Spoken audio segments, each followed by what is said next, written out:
Having decided that I could probably do as asked, the search was on for a design within the limits of my workshop. I was finally able to collect a laminated plywood kit from a small specialist company in Yorkshire called the Rocking Horse Shop.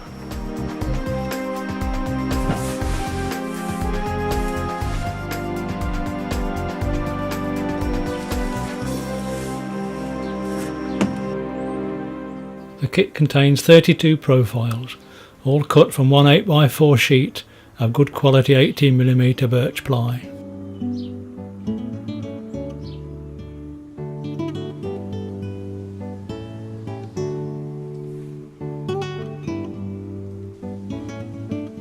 Each piece must be identified and marked for correct assembly. The locating holes in some of the pieces are blind, which makes them right and left hand.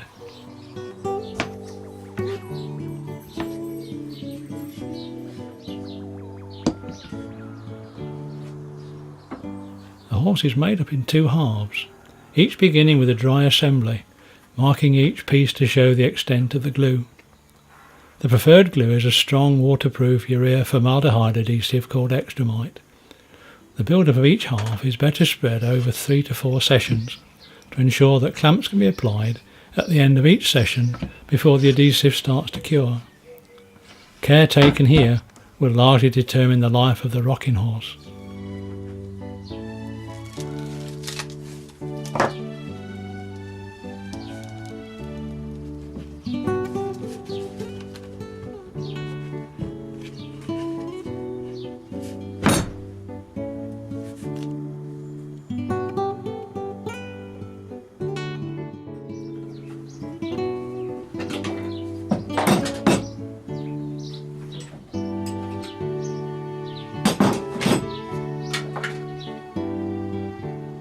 Before the legs are clamped, the distance between the front and rear hooves is checked to ensure that as far as practical the horse will stand level when it is finished.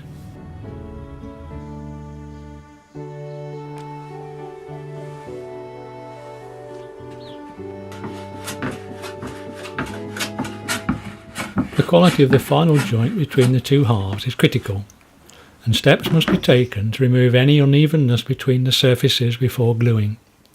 This simple step avoids any pre-stress in the joint when the clamps are removed.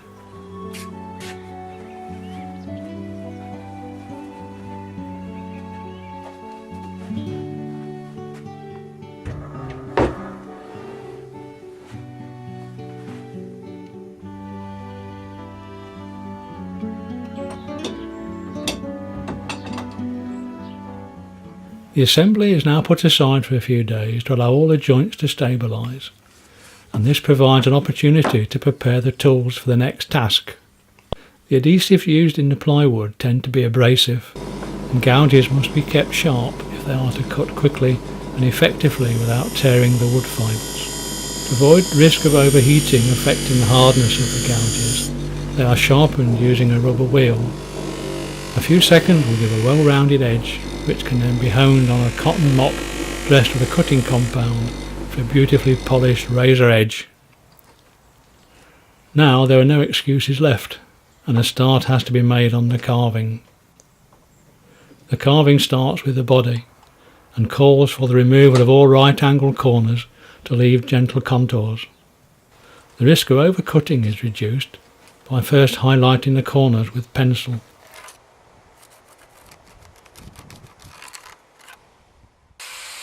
An Arbortech cutter will remove much of the waste wood quickly, with minimum stress on the glue joints. It is a fierce tool and no fun to use.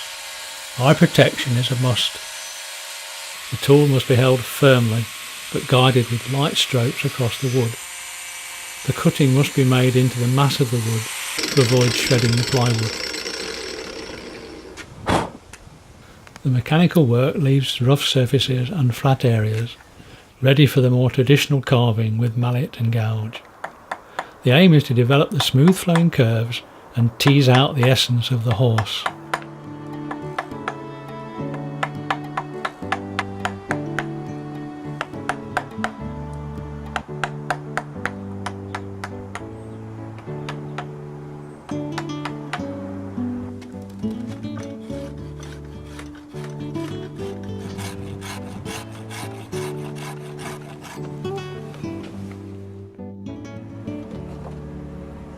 The best holding device for the awkward shape is a heavy wooden vise called a carver's chop, with high narrow cheeks which will open up to about 12 inches. With the chop mounted on its bench, all the carving can be carried out at convenient height.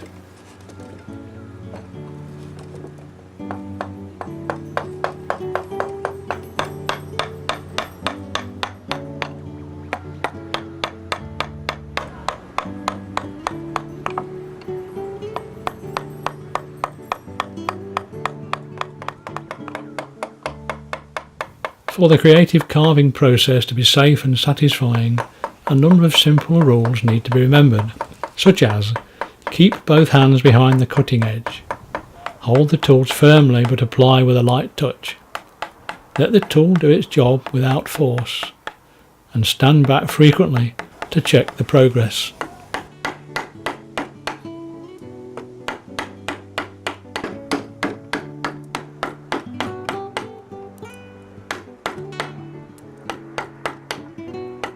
As the carving continues, the emerging contours will be marred by kinks and ridges left by the gouges. All these marks will gradually be smoothed out by microplane and spoke shave activity.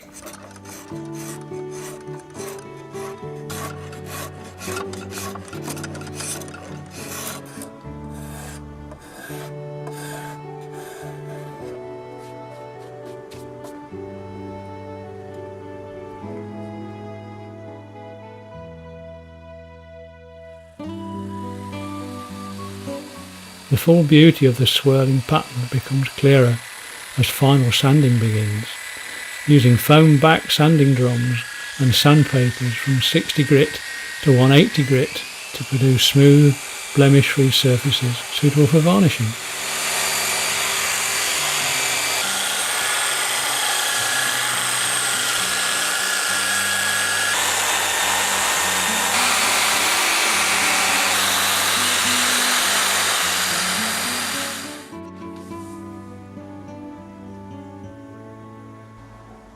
The character of the rocking horse is formed with the carving of the head, which is why this job is deliberately left till last. The ears and nostrils are first angled back at the sides to begin the three-dimensional change, and from this point on all operations will concentrate on achieving symmetry across both sides of the head. Most of the cheek is cut away, leaving the eyebrows as the widest point. Below the cheekbone, the head is tapered towards the mouth and lower jaw, which will accommodate the bit, and then all corners are carefully rounded.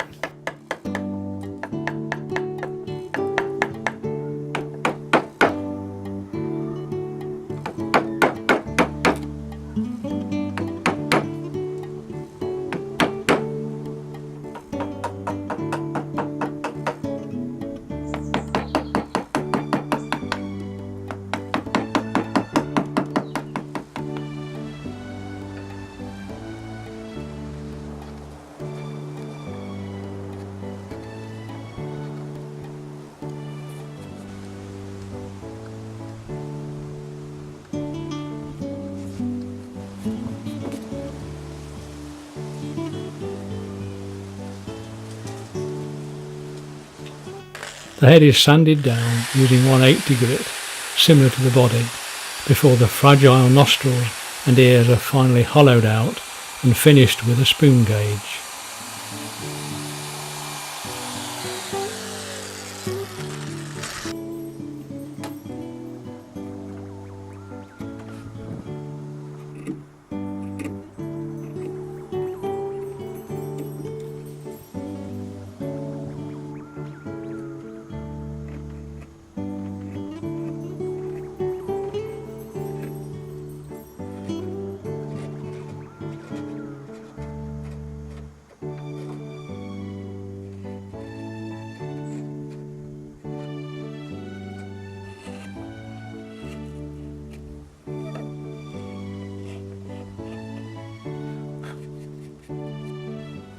The finished horse is left to stand indoors for at least 2 weeks before being given a final sanding all over with 320 grit and the application of 3 coats of varnish. If the heavy equipment needed to manufacture the swing stand components is not to hand, then a material pack can be supplied by the Rocking Horse shop, which only requires a few simple finishing operations and gluing together to complete the assembly through to varnishing.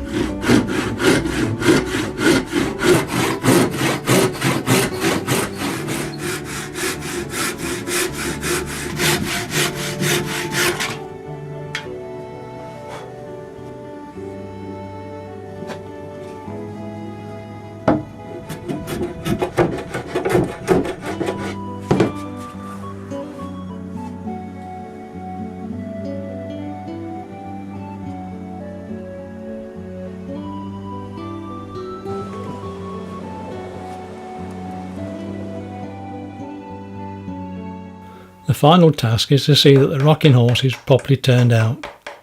The leather saddle cloths, saddle flaps and padded saddle are nailed on to give the rider a secure seat. Wire nails are used at this stage, and these will be concealed later by heads of decorative brass nails fixed in alongside.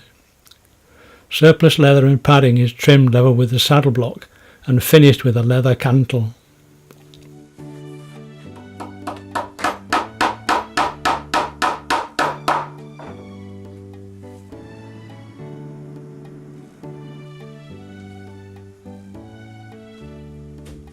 The mane is made with real horsehair and is fitted into a groove cut into the horse's neck, where it is secured with leather strips and wire nails.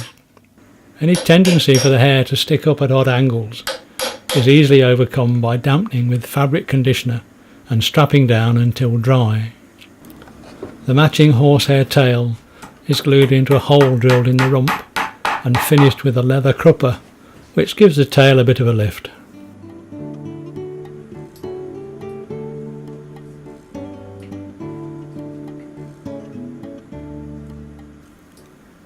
The leather bridle is a miniature version of a real one, complete with bit, reins and buckles.